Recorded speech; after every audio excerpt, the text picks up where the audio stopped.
그런데요, 제가 어떻게 이렇게 해외에서 북한 연구가 점증되어 있고 어떻게 논의되는지 알 수 있었을까요?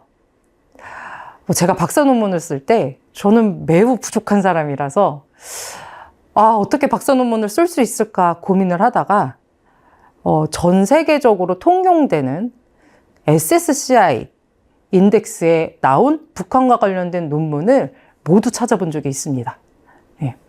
그때 해외에서도 북한에 대한 연구를 많이 하고 있구나, 내 예상보다 더 많이 하고 있구나, 이런 걸 확인한 다음에 꼼꼼히 보기 시작을 했습니다. 지금 보여드리는 연구는요, 이 피터 월드랑 스티브 댄이라는 두 교수님이 쓴 논문입니다. 우리도 알다시피 북한에서 장마당이 발전하면서 북한에 정말 많은 정보가 유통이 된다는 것을 알고 있지요. 그래서 일각에서는 북한에서도 이렇게 정보의 유통이 활발해지기 때문에 북한 내부에 인민봉기가 일어날 수도 있겠다라는 희망을 갖고 있기도 합니다. 근데 이런 희망에 대해서 이 두 학자는 조금 다른 견해를 밝히고 있다는 점에 제가 조금 충격을 받았습니다. 자, 이 논문의 요체는 무엇이었냐면 북한에 충분히 기층 주민들 사이에 정보는 유통이 되고 있지만 이 정보를 공유하는 것은 자기가 전적으로 신뢰하고 있는 사람에게만 공유한다는 것이죠. 그러니까 정보가 유입되는 것과 별개로 이 정보가 어떻게 유통되느냐가 중요하다는 것을 지적하는 논문이었습니다. 그럴 수 있지요.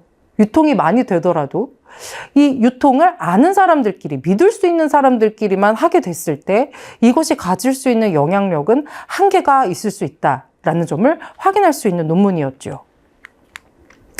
다음은 이제 언바벨이라고 하는 학자의 연구 논문입니다.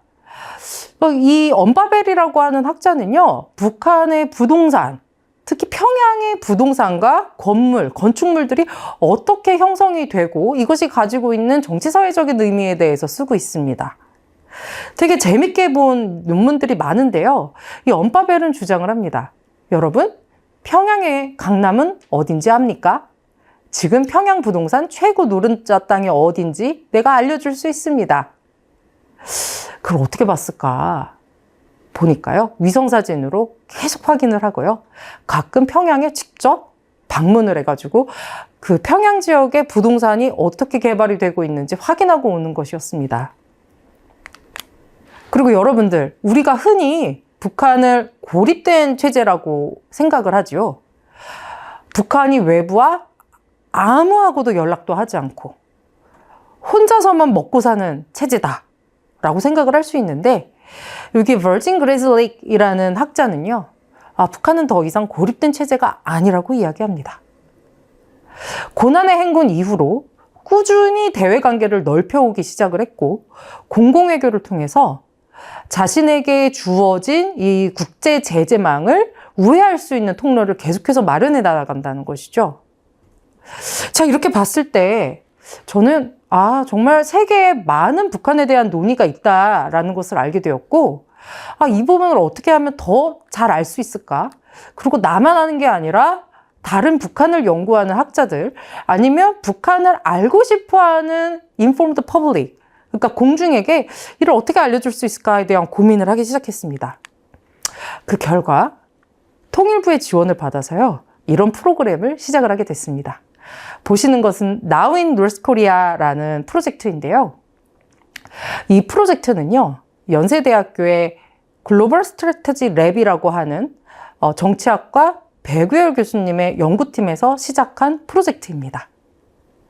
전 세계적으로 우리가 흔히 알고 있는 1세대 해외 북한학자가 아니라 현재 막 뜨고 있거나 아니면 잘 알려지지 않은 학자의 북한과 관련된 논의, 그리고 통일과 관련된 논의를 짧은 렉처 시리즈로 구성한다는 목표 아래에 지난 1년간 활동을 했습니다. 보시면 알겠지만요, 홈페이지도 있고요. 그리고 인스타그램도 있고, 유튜브도 있고, 페이스북도 있습니다. 이 내용 중에서, 그러면 우리는 어떻게 연구자를 뽑았을까요? 아까 말씀드렸던 것처럼 제가 북한과 관련된 외국인 학자들을 정말 많이 보았고, 그 중에서 이분들의 논의는 정말 나 혼자 알기 아깝다 싶은 분들을 제가 모아서 일일이 접촉을 했습니다. 그리고 이것은 통일부 프로젝트이고 공공을 위해 여러분들의 렉처를 전달하고 싶다라고 했더니 많은 학자분들께서 정말 흔쾌히 이 렉처에 동참을 해주셨습니다. 그래서 이 렉처 중에서요, 여러분들에게 소개해드리고 싶은 몇몇의 렉처들을 제가 말씀드리려고 합니다. 자, 이 부분들은 아까 제가 말씀드렸던 파벨과 스티븐 데니, 이 두 분의 학자 논문입니다. 제가 잠시 설명드렸잖아요, 아까. 평양의 노른자 땅, 제가 알려드릴게요. 거기에도 강남이 있어요. 라고 해서 이 파벨이라고 하는 학자가 평양의 부동산, 그리고 평양의 국토개발, 그리고 북한의 이런 도시건설은, 도시계획은 어떻게 진행되는지 20분 동안 아주 브리프하게 하지만 알짜를 가르쳐 드립니다.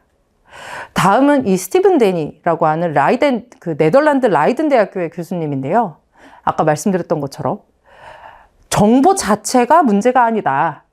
우리가 정보를 굉장히 중요하게 생각하고 북한이 새로운 변화를 만들어내기 위해서 외부에서 계속 정보를 넣어야 된다. 여러 가지 경로로 정보를 줘야 된다라고 얘기하고 있지만 정보 자체가 문제가 아니다. 이 정보를 어떻게 유통시키느냐가 또 중요하다라는 점을 알려드리는 렉처입니다.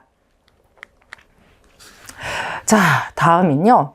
필립 백스터라고 하는 이제 제임스 메디슨 대학교의 정치학과 교수인데요. 미국에서 활동하는 교수님입니다. 제목 보시면은 북핵 개발자 지도 그려드립니다 라고 써져 있죠. 제가 재밌게 댓글 다세요. 요즘 이제 젊은이들이 이야기 많이 하듯이 이런 밈을 많이 달아봤는데요. 이분의 렉처는 지금 현재 북한의 핵과 관련된 학술적인 논의, 그리고 핵 관련 전문가들이 어떤 네트워크를 가지고 있는가에 관련해서 강의를 합니다. 해외에서요, 생각외로 북한과 지적인 교류를 많이 합니다. 캐나다에 있는 브리티시 콜롬비아 같은 경우에는요, 박경혜 교수 주도로 북한에 있는 지식인, 엘리트, 학자, 아니면 대학원생들을 대학으로 초청을 해서요, 이 학생들을 학습시키고 트레이닝 시키는 프로그램이 있습니다. 이뿐만이 아니라 전 세계에서도, 그러니까 북한의 연구자들이 자신의 이름을 익명으로 숨기거나 아니면 다른 국적을 통해서 공부를 하고 연구를 하는 그런 과정이 진행이 되고 있습니다. 근데 이 필립 백스터 교수는 그거를 어떻게 추적을 했는지 궁금하지 않으십니까? 이 북한 연구진들이요, 해외 연구자와 함께 쓴 영어 논문들, 이 학술 논문들을 데이터로 추적을 합니다. 그런데 여러분, 이공계 같은 경우에는요, 사실 연구 논문을 많이 쓰기도 하지만 정말 중요한 정보, 외부에 알려지면 자신네들의 경쟁력이 줄어드는 이런 정보는 논문으로 출간하지 않는 경우도 있어요. 그럼에도 불구하고 이 논문을 통해서 북한의 어떤 핵을 개발하는 연구자들의 네트워크를 만들어낼 수 있다는 것은요, 그것을 초기 연구로 해서 북한에 있는 과학 엘리트들이 어떤 경로로 학습을 하고 또 어떤 방식, 그리고 누구와 네트워크를 가지고 있으며 그것이 향후 어떤 연구로 귀결될 수 있는지 파악할 수 있는 단초가 될 수 있습니다. 이 논문이 가지고 있는 한계, 그러니까 이 백스터 교수가 연구한 내용이 한계가 분명히 있지만 그 이전에는 추정으로 알고 있었던, 북한에 있는 많은 엘리트들, 지식인, 그 대학원생, 연구자들이 외국과 공공외교를 하고 있다, 지식외교를 하고 있다 라고 있는 것은 알고 있지만 그것이 어떻게 구체화되고 있는지 알려줄 수 있다는 점에서 굉장히 의미 있는 내용이라고 볼 수 있을 것 같습니다. 여러분들 가서 한번 댓글 달아주실 수 있으실지 제가 여쭤봅니다. 다음으로 제가 이제 소개해드리는 이제 해외 연구 동향 중에 하나는 무엇이냐면, 이 애덤 캐스카트라는 교수님의 이제 연구 논문인데요. 리즈 대학교라고 영국에서 아시아학과 교수로 있는 분입니다. 북중 관계, 그리고 중국과 북한의 이 보더, 경계 연구를 많이 하는 분이에요. 보시면 알겠지만 북중 접경 지역에서 중국 물건이 어떻게 북한으로 밀수되는지 아세요? 라고 우리에게 물어보고 있죠. 실제 북한 접경 지역에서 밀수가 어떤 방법으로 진행되는지를 면밀하게 추적을 한 연구자입니다. 근데 우리가 가끔 굉장히 궁금하지 않으세요? 북한에 대한 경제 제재가 지속되고 있고, 한때는 중국 역시 북한에 지속되는 핵 개발로 인해 이런 경제 제재에 찬성을 했던 적이 있습니다.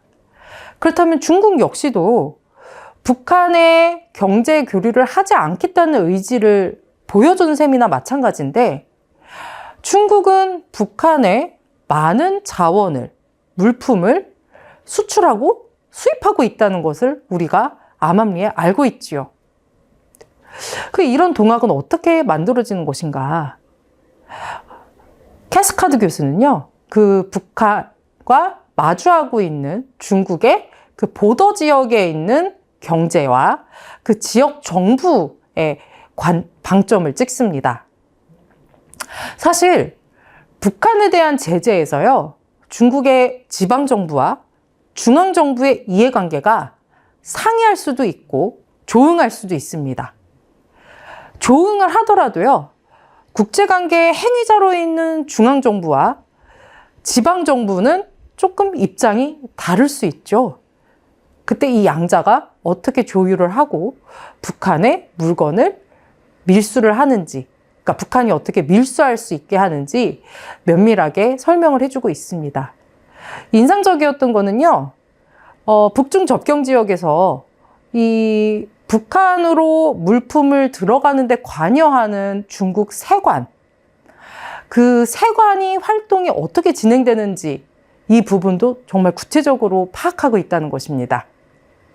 북중 접경 지역의 경제 상황, 그리고 무역 상황에 대해서 정말 많이 알고 있는 이 캐스카드 교수님의 연구에 대해서 여러분도 한번 봐주시길 바랍니다. 자, 세 번째는요, 시드니 대학교의 정치학과 교수입니다. 저스틴 V. 헤이스팅스라는 교수님인데요. 이분 같은 경우에는요, 호주에서 북한의 정치체제, 북한의 외교정책의 연구를 오랫동안 했던 분입니다. 절만학자임에도 말입니다. 이분의 논문들을 읽어봤을 때 제가 굉장히 인상 깊었던 부분이 무엇이었냐면, 아무리 막아도 북한에 대한 제재가 여러 방식으로 뚫린다는 것을 그림으로 보여주고 있다는 것입니다. 제재망을 뚫고 아니면 제재망을 우회해서 북한이 다양한 국제적인 행위자와 무역을 하고 있는가에 대해서 설명을 하고 있는데요. 특히 중요한 부분은 개인 레벨이라고 합니다. 해외에서요, 물건을 수입하고 수출할 때, 이게 북한의 물건이겠죠. 이 원산지가 북한이라는 것을 모르기도 한다는 겁니다.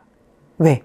그 수입과 수출하는 그 무역의 중간 과정이 복잡하게 만들어지거나 아니면 그 중간중간에 브로커들이 이것이 북한 게 아니라고 이렇게 활동을 하기 때문이라는 것이죠. 보시면요, 시리아, 그리고 대만, 중국, 홍콩, 이런 국가들, 그 북한의 물건이 어떻게 이리저리 왔다 갔다 하는지 우리가 되게 직관적으로 볼 수 있도록 도표로 보여줍니다. 사실은요, 북한도 제재 안에서 어떻게든 경제를 발전시키기 위해 나름의 노력을 하고 있고, 이 제재망을 우회하는 방법을 어떻게 모색을 할까 궁금하지 않으셨나요?